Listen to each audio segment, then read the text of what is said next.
Hi there again, YouTube. It's ACDodd, and I'm back on the road again.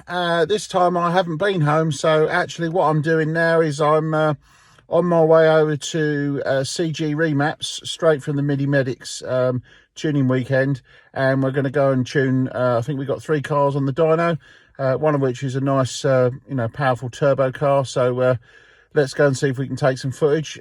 It's going to be extremely hot today, so I don't know how much footage I'm going to get, but I don't think this video is going to be particularly long, but it should be interesting nonetheless. So let's see how we get on. First car up is Chris Greenwood's turbo. Chris is the owner of CG Remaps. This is a car I've done before, so we're coming back now after Chris has fixed the boosting issue, so it's now boosting a bit earlier, and we're going to take it up to a full 17 psi. Let's get it on the rollers and see what she's doing. The job today is to dial the needle in now she's making full boost to make sure she's got plenty of fuel at the top end of the rev range.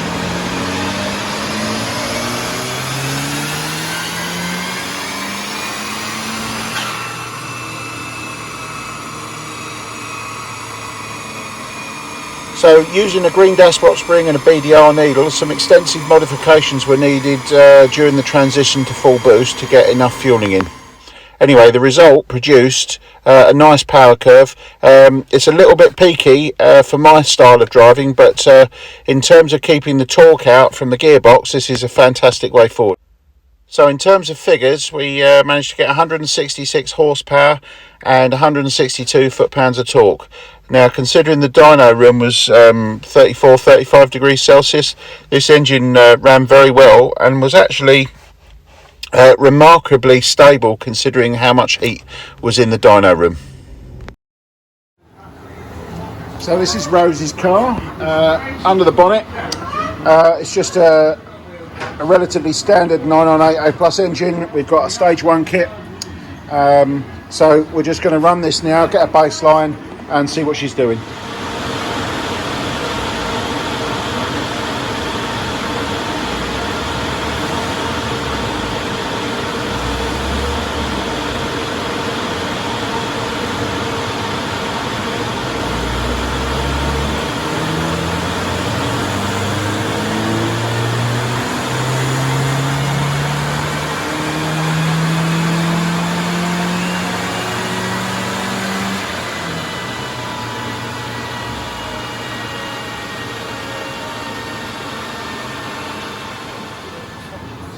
Okay, so just back on Rosie's Mini. So what we done, we put some spark plugs in it, and as it turns out, the previous rolling road operator on this one's done a very good job. So the needle was absolutely perfect. The only thing I did was just thicken the oil up slightly in the dashpot. Some things that need doing which can't be done today because of the time constraints, but it needs a recurve distributor because this one's running about 22 degrees of ignition advance idle. It's given a 31 degrees full in, so we're not doing anything with this today, and the engine's running fine with it, but the vacuum unit is also split. So we will, what I didn't want to do is change the vacuum unit and obviously leave it with that much ignition advance at idle. So as the engine's running fine, it's recommended to change that by the customer in due course. Anyway, in terms of power, she came in at about 45 horsepower and she's now got 48.7, so running quite well, and it's actually an improvement from about 3,000 RPM upwards, so this engine's just going to pull stronger right across the rev range.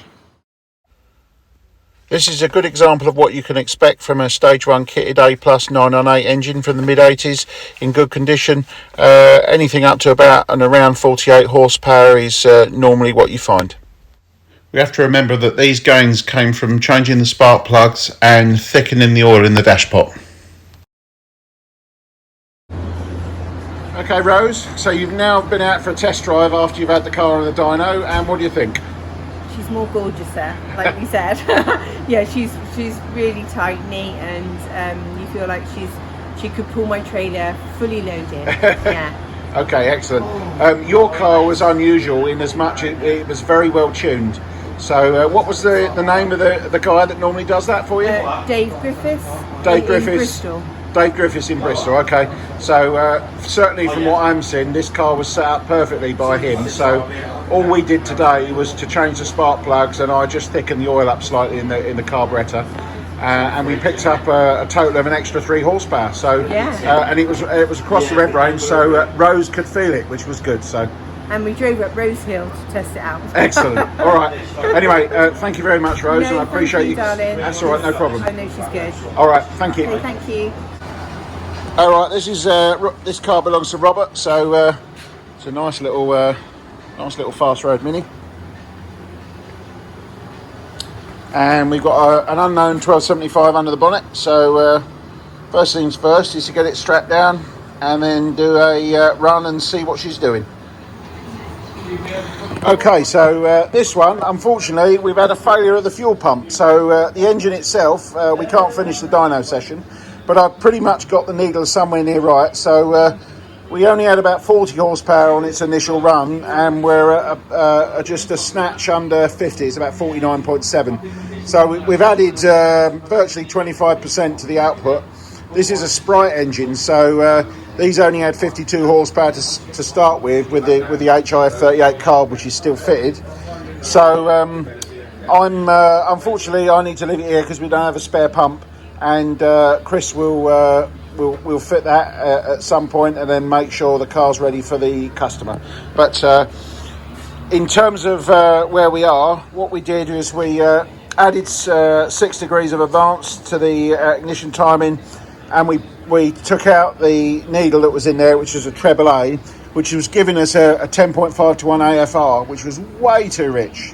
So I changed it for an ABD needle, and that was way too rich. So I actually went back to a standard 9-on-8 needle, and then modified that from there. And I just got to the point where I think I'd got the needle pretty much where I need to be, and then the fuel pump went. So hopefully this one will be fine. Anyway, I'll leave it in Chris's more than capable hands. As I said there, these Sprite engines weren't renowned for producing a lot of power, purely because the engine's fitted with a small carburettor and actually uses a variation of the original 850 cam, so that it really chokes off the top end power potential of these 1275 factory engines, but makes for great low down torque. So this engine only producing 40 horsepower when it came in is basically to do with the fact it was running very rich and under timed. So fixing that saw the power gains that we see here. Once again, I'd like to thank Chris Greenwood at CG Remaps for hosting me this time to come down and tune these cars and arranging things and getting the bookings, etc. I really appreciate that. If any of you are out there looking to get any remaps done on modern cars, then obviously contact Chris. He's a very sensible lad, and he won't give you any over the top power estimations of what's possible on your car. So yeah, thoroughly recommended. Anyway, as ever, thanks very much for watching this video, and if you want to see more, please like and subscribe. Thank you very much.